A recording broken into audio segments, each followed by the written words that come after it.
नमस्कार, स्वागत है आपका न्यूज़ रूम पोस्ट में। मैं शिवा आपके साथ। आज हम बात करने वाले हैं भारत और पाकिस्तान के बीच हुए मुकाबले की, जिसमें भारत के शुरुआती विकेट गिरने के बाद, जिसमें रोहित शर्मा और विराट कोहली के बाद, आपको जैसे हमने कल बताया था कि पाकिस्तान में सेलिब्रेशन हो रहा था, पाक की मीडिया कैसे उछल रही थी, पर एट द एंड जब वहाँ पे ईशान किशन और हार्दिक पांड्या के बीच एक मजबूत और इम्पॉर्टेंट साझेदारी हुई, जिसकी वजह से भारत एक सम्मानजनक स्कोर तक पहुंच गया। उसके बाद से लगा कि भारत ऑल आउट हो गया था 48 ओवर के आसपास। ऑल आउट होने के बाद जब एक बार को ये लगा कि 260 प्लस स्कोर हो गया था, तो हमारे पास बॉलिंग ऐसी थी कि शायद हम उस मैच को जीत सकते थे, यानी कि लड़ने के लिए स्कोर वो काफ़ी था। पर उसके बाद ये हुआ कि बारिश हो गया, बारिश होने के बाद वो मैच हो नहीं पाया।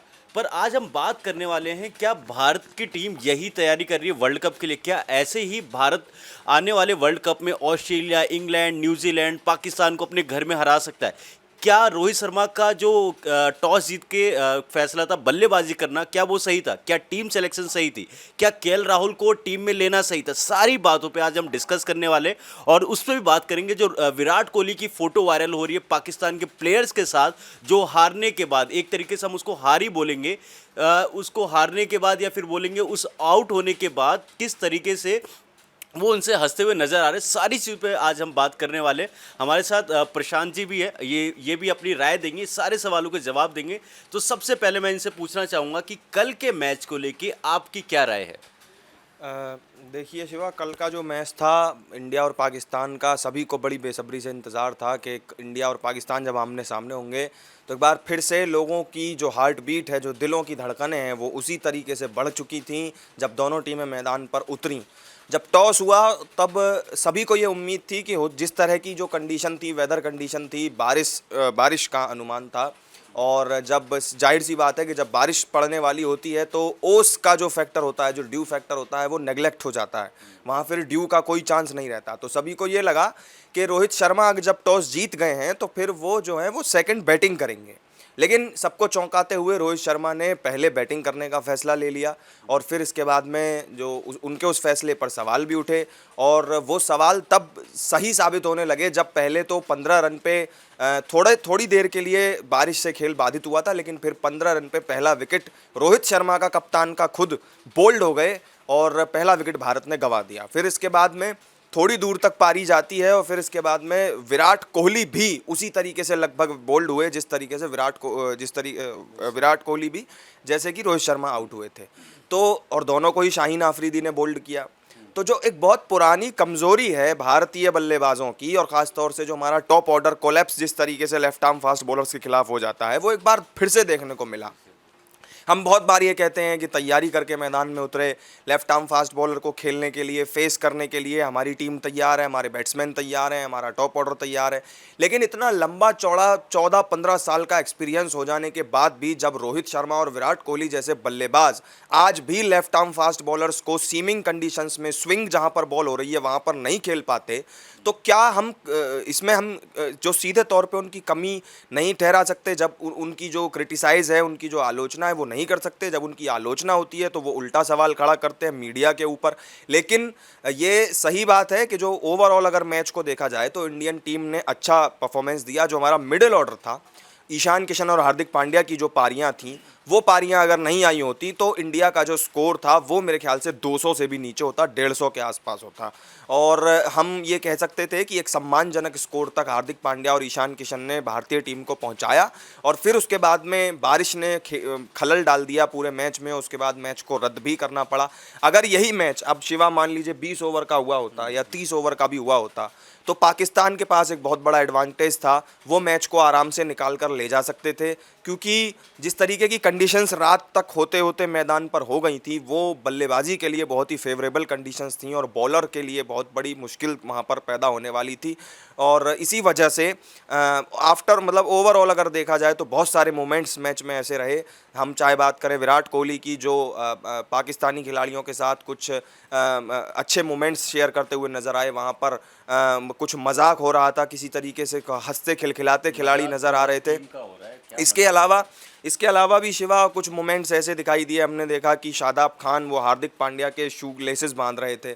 इसके अलावा जब ईशान किशन आउट हुए तो वहाँ पर हैरिस राउफ ने जिस तरीके से इशारा किया कि वहाँ से निकलने का, एग्रेशन वाला इशारा, तो वहाँ पर एग्रेशन दिखाई दिया था। यानी पाकिस्तानी जो प्लेयर हैं उनके अंदर अभी भी वो एग्रेशन जिंदा है, जो एग्रेशन हमें अभी तक भारत पाकिस्तान के हाई वोल्टेज मैच में देखने को मिलता था। लेकिन सवाल ये उठ रहा है कि क्या इंडियन खिलाड़ियों के अंदर, क्या हमारे खिलाड़ियों के अंदर वो एग्रेशन, वो स्पिरिट, वो स्पोर्ट्समैन वाली स्पिरिट जैसा हम अभी तक देखा करते थे और जैसी उम्मीद किया करते थे, क्या वो स्पिरिट खत्म होती जा रही है?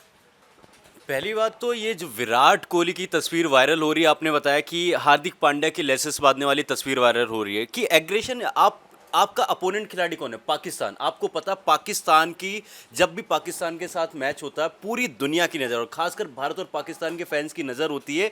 ये दोनों एक दूसरे के दुश्मन है, मैदान पे भी मैदान के बाहर भी। आप एक तो परफॉर्म ऐसा कर रहे हो कि एक नंबर की गली क्रिकेट खेल रहे हो, आप इंटरनेशनल खिलाड़ी हो कि आप जाके, आपको पता है लेफ्ट आर्म पेस बॉलर आपको हर बार परेशान करता है, वो शाहीन अफरीदी आपको हर बार आउट करता है। आप पूरे साल तैयारी क्या करते हो? चलो ठीक है, आप वहाँ पे आउट हो गए, कोई भी आउट हो सकता है, पर उसके बाद जब आउट होते, एक मैं हूँ, अगर मैं गंदा परफॉर्म करूँगा मुझे थोड़ा सा गिल्ट होगा, मैं सैड हूँगा। पर हम ये देखते हैं हमारे खिलाड़ी आजकल के क्या हो रहा है कि वो आउट होने के बाद सिर्फ पाकिस्तान के साथ ही नहीं, ये जब से आईपीएल हो रहा है, जब चाहे ऑस्ट्रेलिया के साथ हो चाहे इंग्लैंड के साथ हो, इनकी दोस्ती बढ़ गई है। यही रीज़न है कि ये इनकी परफॉर्मेंस पे भी असर पड़ता है। इनको पता है इनको कोई असर नहीं पड़ता, ये जाएंगे बोल जाएंगे, फिर अगले मैच में आएंगे। अगला मैच होने वाला नेपाल के साथ, रोहित शर्मा मारेंगे 50 रन 100 रन, विराट कोहली मारेंगे 100 रन। हम फिर तारीफ करें विराट कोहली, किंग कोहली, रोहित शर्मा हिटमैन, सुमन गिल, प्रिंस, हम उनको बोल देंगे क्योंकि वो कमज़ोर टीमों के सामने मारेंगे। पर आज मैं सवाल कुछ ये खड़े करना चाहूँगा जो फैंस के मन में भी सवाल है कि हमें पता था कि बारिश होने वाली है, सबको पता था कि इस मैच में बारिश हो सकती है, 10 दिन पहले से चल रहा है। क्या रोहित शर्मा को ये बारिश के बारे में पता नहीं था? जब उनको पता था कि बारिश हो रही है तो आपको पहले बल्लेबाजी करने का, क्या ये फैसला आपको क्या लगता है सही था, बल्लेबाजी का फैसला? शिवा, ऐसा है कि अब ज़्यादा बहुत समय बचा नहीं है जब वर्ल्ड कप शुरू होने वाला है। 5 अक्टूबर से वर्ल्ड कप शुरू हो जाएगा और फिर उसके बाद में पाकिस्तान से ही हमारा पहला मैच वर्ल्ड कप में भी होगा, जैसे कि एशिया कप में हो रहा है 50 ओवर फॉर्मेट में। हाँ माफ़ कीजिएगा, ऑस्ट्रेलिया के साथ हमारा पहला मैच होगा और पाकिस्तान के साथ उसके बाद फिर 14 अक्टूबर को भी मैच होने वाला है। तो ये जो तैयारियां हैं वर्ल्ड कप की, उसके लिहाज से एशिया कप को देखा जा रहा है। और मैं अगर बात करूं तैयारियों की, तो मुझे ये कहने में एक भारतीय होने के नाते बहुत बड़ा ही अफसोस होता है कि हमारी टीम की जो तैयारियां हैं वो बिल्कुल नील बटे सन्नाटा, सिफर अभी तक नज़र आ रही हैं। थोड़ा सा हम ये कह सकते हैं कि मिडिल ऑर्डर में हमें ईशान किशन और हार्दिक पांड्या के रूप में 2 अच्छे ऑप्शंस नजर आए, लेकिन शिवा, ईशान किशन जो हैं, मैं उनकी बात पर आना चाहता हूँ। वो एक ओपनर के तौर पर खेलते हैं, उनका जो नेचुरल क्रिकेट है, और ओपनर के तौर पर खेलने का मतलब है अगर शुभमन गिल परफॉर्म नहीं कर पा रहे या केएल राहुल का अभी हमें नहीं पता कैसा परफॉर्म करेंगे क्योंकि अभी तक तो वो अनअवेलेबल ही चल रहे हैं, तो फिर अगर मान लीजिए वो भी परफॉर्म, आप उनको, जाहिर सी बात है जब वो टीम से जुड़ेंगे तो आप उनको प्लेइंग 11 में शामिल कर लेंगे। लेकिन आप कब तक इस तरीके से एक्सपेरिमेंट करके दांव लगाते रहेंगे? आपको एक फिक्स टीम, 1 महीना बचा हुआ है वर्ल्ड कप में और आपको अभी तक एक तय ये नहीं कर पाए हैं कि कौन से 11 खिलाड़ी आपके लिए वर्ल्ड कप में पहले मैच में और बाकी बचे पूरे वर्ल्ड कप में खेलने के लिए उतरेंगे। पहली बात तो आपके ईशान किशन ने इतना अच्छा परफॉर्म किया, इनका लगातार वनडे में तीसरी 50 थी और ईशान किशन आपके फर्स्ट चॉइस नहीं थे क्योंकि केएल राहुल अनअवेलेबल थे, इसलिए ईशान किशन आपकी टीम में थे। अगर केएल राहुल अब फिट होके आएंगे, आज वो फिट हो जाएंगे, आपको मैं बता रहा हूँ, आज कल में आपको खबर आएगी राहुल फिट हो रहे और वर्ल्ड कप की टीम आज या 1-2 दिन में, 5 तारीख की लास्ट डेट है, उससे पहले आज ही होने वाली थी। केएल राहुल अनफिट है जिसकी वजह से वर्ल्ड कप की टीम अनाउंसमेंट भारत की नहीं हो रही। मैं आपको 100% कह रहा हूँ केएल राहुल वर्ल्ड कप की टीम में आने वाले। और बात रही सुमन गिल की, सुमन गिल आपकी ओपनिंग करेंगे क्योंकि सुमन गिल को बहुत अच्छा सपोर्ट मिला, नो डाउट। वो सुमन गिल बहुत बड़े खिलाड़ी, जैसे ही केएल राहुल इन होंगे वैसे ही ईशान किशन बाहर जाएंगे। आपने देखा जो श्रेयस अय्यर इंजर्ड होके आए, कोई मैच खेला उन्होंने नहीं ना, सीधा एशिया कप में वही पाकिस्तान के खिलाफ आपने उतार दिया। चलो ठीक है, अब केएल राहुल आएंगे, उनको उतार दोगे आप। तो वही चीज़ है कि आप लोग, मैं हमेशा धोनी की बात क्यों करता हूँ, धोनी, आपने सबने मूवी देखी होगी एमएस धोनी की, उन्होंने जब बोला कि वहाँ पे सेलेक्टर पूछते हैं कि अभी तो माही 3 साल है वर्ल्ड कप की टीम बनाने के लिए, उन्होंने बोला अभी सिर्फ 3 साल है, उन्होंने बोला 3 साल है, तो मतलब वो 3 साल से तैयारी कर रहे थे। अभी आपने बोला कि हमारा वर्ल्ड कप अगले महीने होने वाला है, पर हमें अपनी टीम 11 मतलब प्लेइंग 11 पता नहीं है। अभी भी हमारा गोलमेल चल ही रहा है, समझ में नहीं आ रहा ये कर क्या रहे। चलो ये ठीक है, आप कल का मैच हार गए। सच बताऊं कि अगर कल का मैच होता, पाकिस्तान जीत रही थी, और अगर अभी पूछा जाए भारत का ड्रेसिंग रूम कल के मैच से खुश होगा या पाकिस्तान का ड्रेसिंग रूम, पाकिस्तान का ड्रेसिंग रूम बहुत ज़्यादा खुश होगा। पाकिस्तान के फैंस इस वक्त खुश हैं, उनको खुश होना भी चाहिए, क्योंकि उनकी टीम ने बहुत अच्छी बॉलिंग करी है। उनकी टीम ने जिस हिसाब से भारत के टॉप ऑर्डर को एक तरीके से तोड़ा है ना, वो अब अगला मैच नेपाल के साथ है, नेपाल के बाद फिर पाकिस्तान के साथ मैच है। वहाँ पे भी जब साइंस अफरीदी करने आएंगे ना, एक खौफ अभी भी रहेगा। जब पहली बॉल रोहित शर्मा फेस करेंगे, विराट कोहली फेस करेंगे, शुभमन गिल फेस करेंगे, उनको अभी भी वो डर लगेगा कि वो इन स्विंग आएगी, आउट स्विंग जाएगी बॉल, अभी भी वही मैच होगा।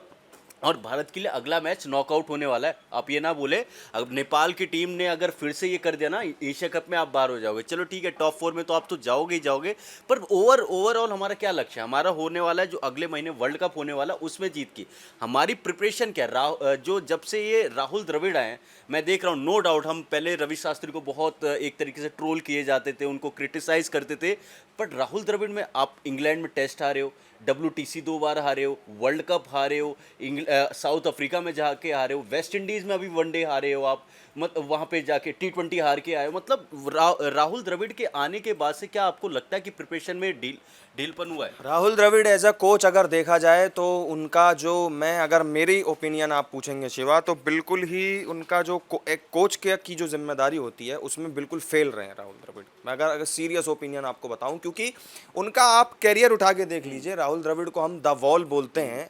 टेस्ट क्रिकेट वो बहुत अच्छे से खेले, अपने करियर में शानदार तरीके से खेले, लेकिन एज अ वनडे और T20 प्लेयर, और जिस तरीके से फटाफट क्रिकेट फॉर्मेट चेंज हुआ है, आप वहाँ पर राहुल द्रविड़ को कहाँ आंकते हैं?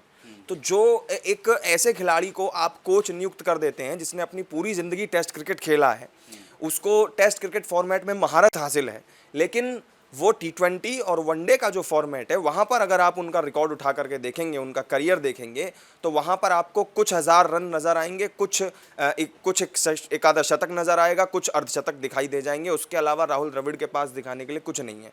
तो as a cricketer, as a one day cricketer और एज अ T20 क्रिकेटर, क्योंकि T20 ही फॉर्मेट में ही आजकल क्रिकेट ज़्यादातर होती है, वनडे फॉर्मेट में अब क्रिकेट हो रही है आज की डेट में, लेकिन वहाँ पर राहुल द्रविड़ का जो रिकॉर्ड है वो बहुत ही निराशाजनक है। तो ऐसे व्यक्ति के साथ हम अगर उनको कोच नियुक्त करके और उनको फिर वर्ल्ड कप जैसे बड़े टूर्नामेंट की जिम्मेदारी सौंप देंगे। आपको याद होगा शिवा, जब 2011 का वर्ल्ड कप हम लोग जीते थे, गैरी क्रिस्टन उस वक्त हमारे कोच थे, और उस समय लगातार टीम इंडिया सीरीज़ दर सीरीज़, कप दर कप जीतती जा रही थी। ICC ट्रॉफीज़ हम लगातार जीत रहे थे, महेंद्र सिंह धोनी की कप्तानी में और कोच में। जी बिल्कुल। और गैरी क्रिस्टन अपने दौर में एक शानदार वनडे क्रिकेटर भी रहे हैं, एक शानदार टेस्ट क्रिकेटर भी रहे हैं, तो उन्हें हर फॉर्मेट का एक्सपीरियंस था। उन्हें ये अंदाज़ा था कि किस तरीके से टीम को मैनेज करते हुए आगे चलना है, और जहां पर हम खेलने के लिए जा रहे हैं वहां पर किस तरीके की कंडीशंस मिलने वाली हैं, तो अपनी टीम को पहले से प्रिपेयर कैसे करना है, और उस प्लेइंग 11 को उस बड़े टूर्नामेंट में इस तरीके के बॉलर्स को फेस करने लायक कैसे बनाना है। तो उनको उस बात का अंदाज़ा, मैं ये नहीं कह रहा कि राहुल द्रविड़ को बिल्कुल अंदाज़ा नहीं है या फिर वो कोच बनने के लायक नहीं है, वो कोच अच्छे बन सकते हैं, लेकिन जिस तरीके का अभी तक का उनका एज अ कोच जो प्रदर्शन रहा है, तो वो ऑफ द फील्ड वो बहुत ही निराशाजनक रहा है। ऐसी किसी भी भारतीय को उम्मीद नहीं रही होगी। लेकिन हम अगर ओवरऑल बात करें तो इंडिया पाकिस्तान के मैच की, तो वहाँ पर शिवा, अभी चूँकि एशिया कप में टॉप 4 में तो हम आ जाएंगे, लेकिन अब पाकिस्तान से फिर से टक्कर होगी।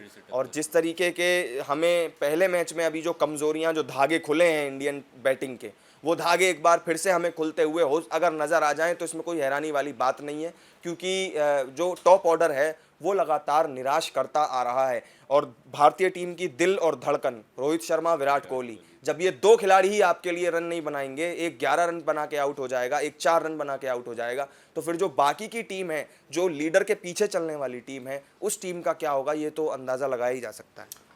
यही तो चीज़ है कि हम ज़्यादातर डिपेंडेंट होते हैं रोहित शर्मा, विराट कोहली के, पर हम बीच में भूल जाते हैं श्रेयस अय्यर वापस आए, वहाँ पे हार्दिक पांड्या और ईशान किशन ने लाज बचाई है। इन्होंने लाज बचाई। पर अभी जो आप राहुल द्रविड़ की बात कर रहे थे, हम फैंस को ये ऐसा नहीं लगना चाहिए कि हम राहुल द्रविड़ को एक तरीके से नीचे दिखा रहे हैं। राहुल द्रविड़ बहुत बड़े खिलाड़ी थे। जब वो एज अ कोच आए थे, हम उनसे बहुत ज़्यादा उम्मीदें कर रहे थे, क्योंकि अंडर 9 वर्ल्ड कप में वो जिता के लाए थे, क्योंकि उस समय वो कोच थे, उनसे उम्मीदें थी। पर राहुल द्रविड़ की कुछ चीज़ें हैं ना जो समझ में नहीं आती। जैसे आपको बताऊं, कल पाकिस्तान के साथ मैच होने के बाद एक मैंडेटरी प्रेस कॉन्फ्रेंस थी, जिसमें सवाल पूछे जाने थे, पर राहुल द्रविड़ ने उसको कैंसिल करवा दिया। और जब से राहुल द्रविड़ आए हुए हैं, तब से हम देख रहे हैं कि हमारे खिलाड़ियों को लगातार आराम पे आराम दिया जा रहा है। पहले के खिलाड़ी क्या होते थे? सचिन तेंदुलकर, वीरेंद्र सहवाग, गौतम गंभीर, MS धोनी, युवराज सिंह, ये खिलाड़ी थे, ये लगातार तीनों फॉर्मेट खेलते थे। तीनों फॉर्मेट खेलने के बाद इनको इतना आराम नहीं मिलता। पर आज के खिलाड़ी आप देखो, विराट कोहली T20 नहीं खेल रहे, एक शिवा, एक माइंडसेट होता है। जिस तरीके से अभी हम, आपने धोनी की बात की, तो उस समय धोनी का भी एक माइंडसेट था कि मुझे 3 साल पहले से एक टीम को प्रिपेयर करना है, बनाकर खड़ा करना है।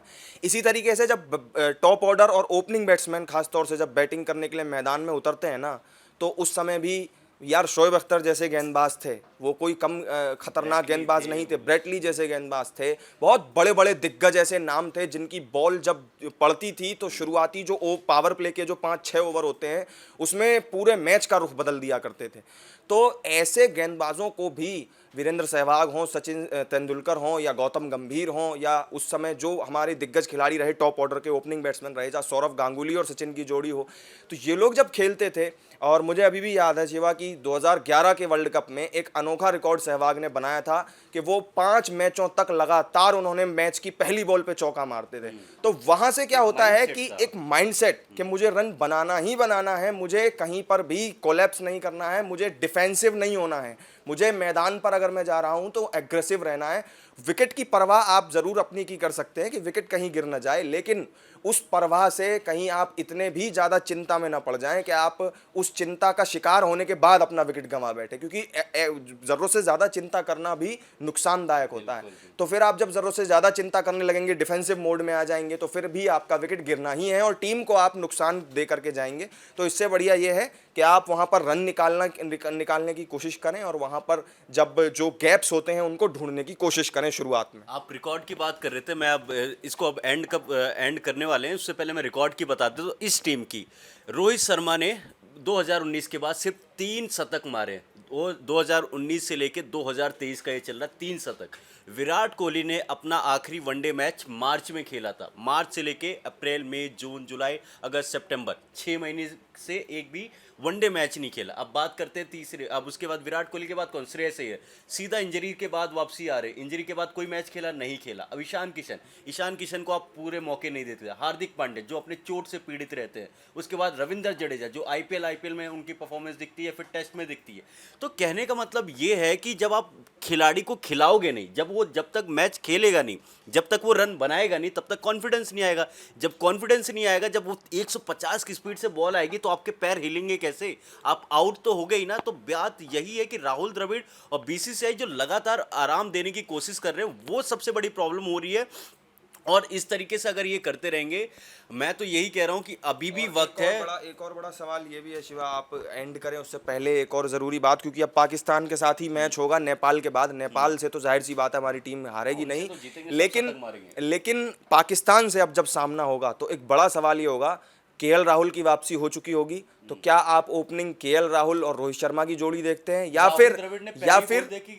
फिर नेपाल के लिए अवेलेबल ही नहीं है, या फिर रोहित शर्मा प्लस ईशान किशन को देखते हैं? क्योंकि ईशान किशन अगर रोहित के साथ ओपनिंग करने आते हैं तो शाहिन शाह अफरीदी के खिलाफ, एक लेफ्ट आर्म फास्ट बॉलर के खिलाफ, एक लेफ्ट हैंडेड बैट्समैन मेरे ख्याल से एक अच्छा ऑप्शन होगा in comparison with Shubman Gill या फिर केएल राहुल। मैं आपको अभी बता देता हूं, अगले मैच में रोहित शर्मा के रन आ रहे हैं, शुभमन गिल के रन आ रहे हैं, और विराट कोहली के रन आ रहे हैं। ये सब रन मार देंगे। उसके बाद हम कहेंगे देखो हमारे प्रिंस हैं, ये हमारे हिटमैन है, हमारे किंग कोहली है, रन मार दिया। उसके बाद फिर विराट को, अब आपने बोला ना कौन ओपनिंग करेगा, यही ओपनिंग करेंगे पाकिस्तान के खिलाफ, टीम यही होगी। और बात रही केएल राहुल की, केएल राहुल अगले मैच में अवेलेबल नहीं है, वो कल तक फिट हो जाएंगे। आज तक रिपोर्ट आपको ये भी आ जाएगी केएल राहुल वहाँ पे जो हमारा बेंगलोर का एनसी है उन्होंने फिट घोषित कर दिया गया, वो वर्ल्ड कप की टीम में भी सीधा आ जाएंगे।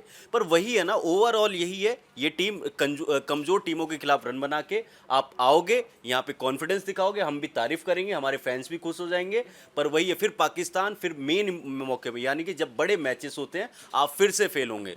तो ये तो ऐसे डिस्कशन करते रहेंगे तो ये तो चलता रहेगा। पर ओवरऑल अगर बात की जाए, जो कल की परफॉर्मेंस थी उसने भारत को बहुत ज़्यादा, भारतीय फैंस को बहुत ज़्यादा निराश किया, क्योंकि हम रोहित शर्मा, विराट कोहली, इंडियन टीम से बहुत ज़्यादा उम्मीदें करते हैं। क्योंकि हमें लग रहा है कि 2011 के बाद जब वर्ल्ड कप 2023 में भारत में होने वाला है वो हम जीतेंगे। पाकिस्तान का कैरेक्टर हम सभी जानते हैं कि पाकिस्तान में जो सियासत होती है वो भी क्रिकेट में घुस जाती है, चाहे वो ज़बरदस्ती घुसे या जैसे भी घुसे। और उसी का एक नमूना देखने को मिला है। शहबाज शरीफ जो है उन्होंने ट्वीट किया था कि शाहीन शाह अफरीदी का सामना करने का दम भारत की टीम में नहीं है। साफ तौर पे वहाँ के जो वजीर आज़म है, प्रधानमंत्री है, वो हालांकि भारतीय फैंस उन्हें लगातार ट्रोल कर रहे हैं और कह रहे हैं कि हम गरीबों को ज़्यादा परेशान नहीं करते, अपने देश पर ध्यान दो, क्रिकेट भूल जाओ, इस तरीके की बातें लिखी जा रही हैं, उनको जवाब दिए जा रहे हैं। लेकिन ये कड़वा सच ज़रूर है कि हमारी टीम का जो ओपनिंग पेयर है वो अभी भी शाहीन शाह अफरीदी के खिलाफ उनके कदम ज़रूर लड़खड़ाते हैं, उनके कदम ज़रूर कांपते हैं जब वो बैटिंग करने के लिए उतरते हैं। और हमने कल के मैच में भी देखा, हमने 2022 T20 वर्ल्ड कप के मैच में भी देखा, हमने 2021 T20 वर्ल्ड कप मैच में भी देखा, हमने 2022 के एशिया कप में भी पिछले साल देखा था। और अब आज 2023, जब 2 साल से हम लगातार शाहीन शाह अफरीदी का ये रूप देख रहे हैं भारतीय बल्लेबाजों के खिलाफ, तो सवाल उठना तो लाजमी है। तैयारी आप करोगे नहीं, फिर आपके पैर वहां पर कांपेंगे, तो आप टीम को कैसे संभाल पाओगे, कैसे रन बना पाओगे? अंत में बस इतना कहना चाहेंगे कि जैसे भी है भारतीय टीम, और एज अ इंडियन हम अपनी भारतीय टीम को पूरी तरीके से सपोर्ट करते हैं, चाहे वो जैसे मर्जी खेले, हमारा पूरा सपोर्ट है। और उम्मीद करते हैं कि अगले मैच में पाकिस्तान ने, जैसे आज पाकिस्तान के वजीर आजम ने ये बातें बोली, उनको मुंह तोड़ जवाब हमारी भारतीय टीम अच्छा खेल दिखाकर देगी और उनको हराएगी। क्योंकि यही होता है ना कि जब आप थोड़े से नीचे जाते हो, जो आपके नीचे वाले होते हैं वो छलने लग जाते हैं, वही वो कर रहे हैं। कल से ही देख रहे हैं ट्रोल हो रहा है, चोकली कोहली और रोहित, वड़ा पाव, ये सब चीज़ें बहुत सारे हो रहा है। बट भारतीय टीम पे हमें भरोसा है, अगले मैच में अच्छी परफॉर्मेंस करेंगे, अपनी गलतियों से सीखेंगे और ये पाकिस्तान को हराएंगे। ना कि सिर्फ पाकिस्तान को हराएंगे बल्कि एशिया कप जीत के, वर्ल्ड कप जीत के अपना नाम करेंगे। और 3 वर्ल्ड कप के बाद चौथा वर्ल्ड कप, हमारा चौथा स्टार यहाँ इनकी जर्सी पे लगेगा। तो जो भी होगा, आपको हम ऐसी क्रिकेट की सारी अपडेट देते रहेंगे, चाहे वो एशिया कप हो, चाहे वो ऑस्ट्रेलिया सीरीज़ हो, चाहे वो वर्ल्ड कप की हो। अगर आपको ये पसंद आ रहे हो तो आप इसको लाइक भी कर सकते हैं, चैनल को सब्सक्राइब भी करें, और आपके जो भी सवाल है कमेंट सेक्शन में ज़रूर दें। जब भी अगली वीडियो में आएंगे आपके सवालों के जवाब भी देंगे। तब तक के लिए देखते रहिए न्यूज़ रूम पोस्ट।